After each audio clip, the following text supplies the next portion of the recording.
እንዴት እንደሚያምር በእውነት ነው የምላችሁ። በቀላሉ እንደዚህ እንሰራለን። ኩብዝ ቸባብ አይኑ ራሱ እንዴት እንደሚያምር ማለት ነው። አያችሁት?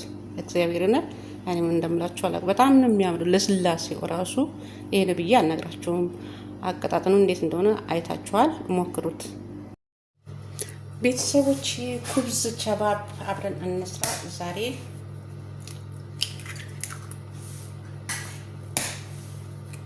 ሁለት እንቁላል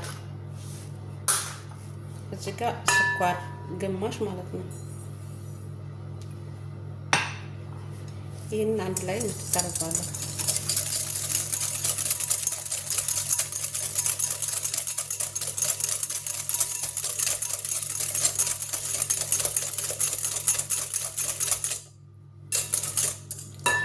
እዚህ ጋር ወተት አለኝ፣ አንድ ብርጭቆ ወተት ማለት ነው።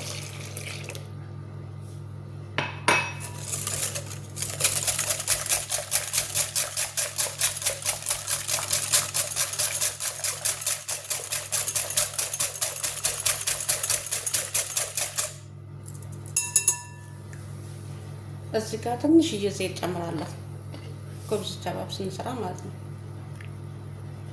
አላበዛም፣ ትንሽ ዘይት ነው ጨምረው።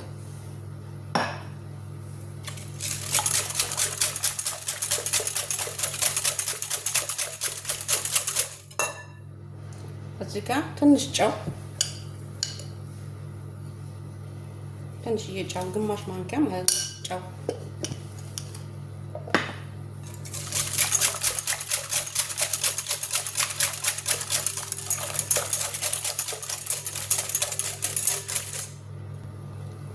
እዚህ ጋር የበቆሎ ዱቄት አንድ ማንኪያ እና የምጠቀመው እኔ ማለት ነው።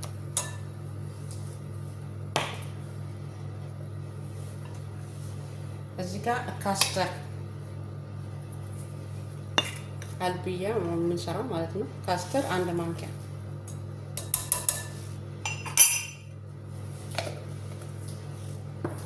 ይሄንን አንድ ላይ እናደርጋለን።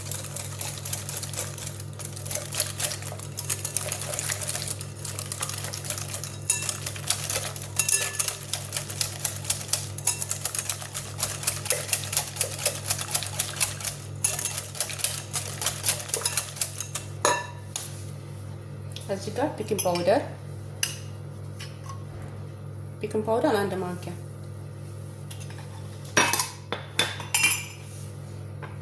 እዚህ ጋር ለጣዕሙ ለሽታው ልክ እንደ ኬክ ነው የሚለው ማለት ነው። ቫኒላ ጨምራለሁ።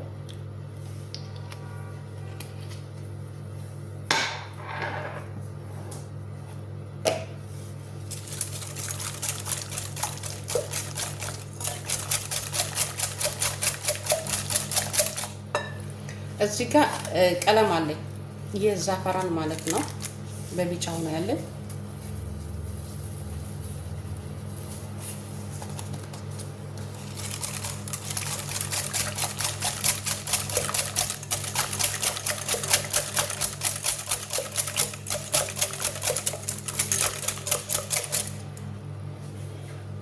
እዚህ ጋር እርሾ አንድ ማንኪያ ማለት ነው።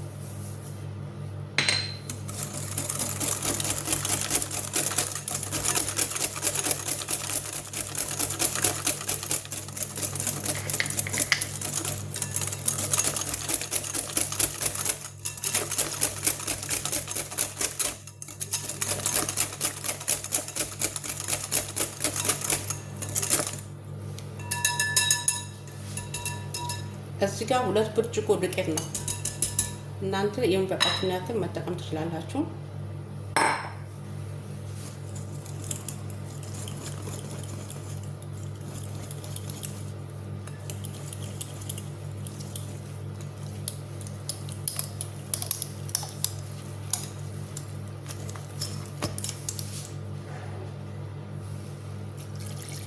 ውሃ ጨምሬበታለሁ።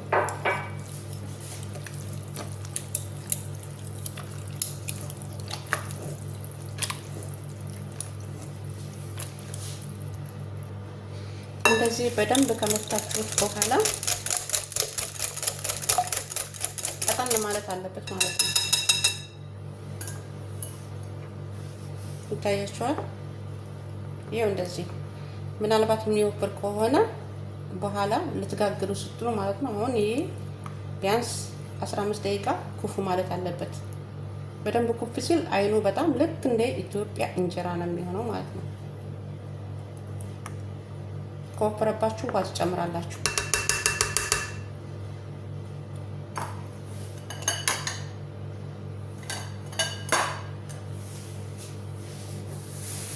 ይሄንን እንደዚህ ሽፍን አድርገን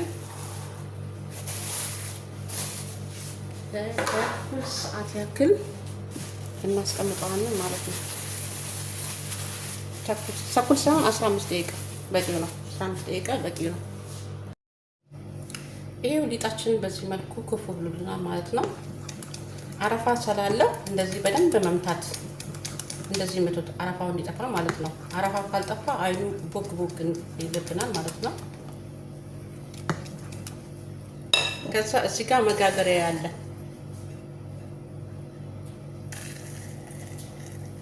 መጋገሪያ ጨምራለሁ ማለት ነው።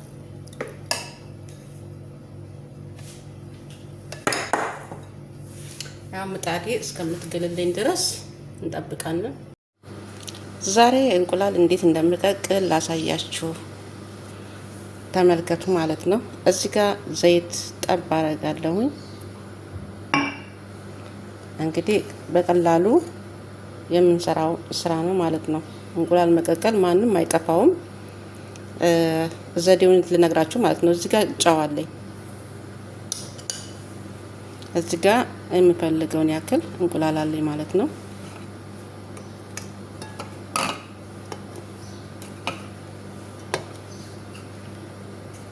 እንቁላል በፊት ስቀቅል በጣም ይቸገር ነበር፣ ማለትም ቅርፊቱ አይነሳልኝም ነበር ማለት ነው። እዚህ ጋር የፈላ ውሃ አለኝ፣ በማፊያው አፍልቼ ማለት ነው። በማሽኑ የፈላ ውሃ አለኝ። የፈላ ውሃውን ዘይቱ እና ጨው ላይ ጨምራለሁ ማለት ነው። ማለትም የተሰበረ እንቁላል ካለ አሁን ይፈነዳል።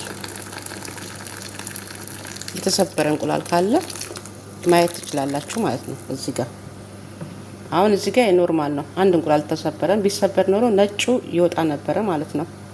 አሁን ይሄ የፈላ ውሃን የጨመርኩበት። አሁን እሳታችን ለኩሰን እሳታችን ላይ እንጥዳለን ማለት ነው።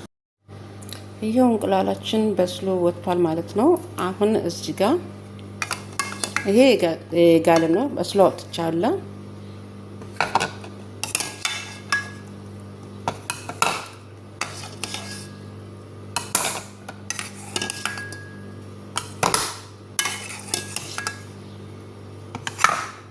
አሁን እዚህ ጋር ቀዝቃዛ ውሃ አለኝ።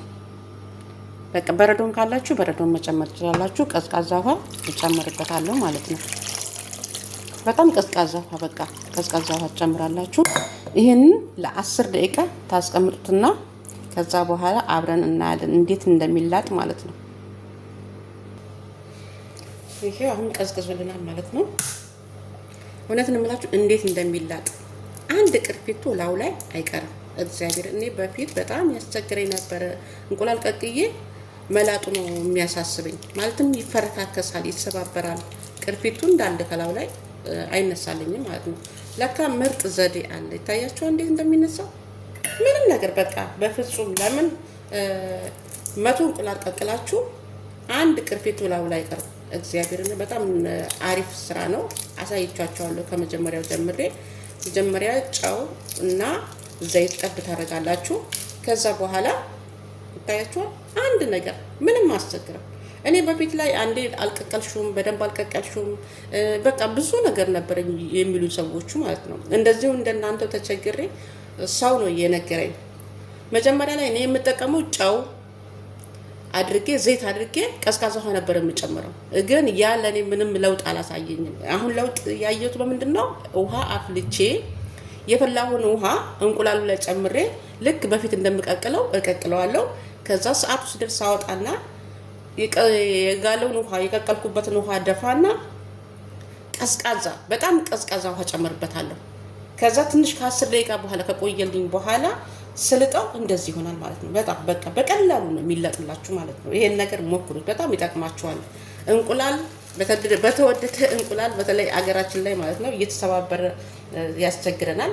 እና እኔ እንዳረኩት አድርጋችሁ ከተጠቀማችሁ አንድ እንቁላል ለምን አይደለም 100 ከዛም በላይ ቀቅላችሁ እንቁላላችሁን በዚህ አይነት መልኩ ይላጥላችኋል ማለት ነው። ሁሉንም መላጥ ስላልፈለኩ ነው ይሄን ሁለቱን ብቻ ይላጥኩ ማለት ነው። ለእናንተ ለማሳየት ነውና ሞክሩት። ይሄን ነገር ትወዱታላችሁ እውነት ለመናገር ማለት ነው። እንቁላል ቀቅላችሁ ቅርፊቱ ላስቸግራችሁ ማለት ነው። ይሄን ዘዴ ተጠቀሙት። ምርጥ ዘዴ። አንድ ቅርፊት ላውላ አትቀርም። ይሄን ዘዴ ተጠቀሙት። ይሄ አሁን አያችሁት? ይሄ ውልቅ ብሎ ነው በቃ የተነሳልኝ ማለት ነው። ይሄ ያልተላጠው ነው፣ ይሄ የተላጠው ነው። ይሄን ዘዴ ተጠቀሙት። እውነት ነው የምላችሁ የሚገርም ዘዴ ነው። በቀላሉ እንቁላል ሳይሰባበር ትልጣላችሁ ማለት ነው።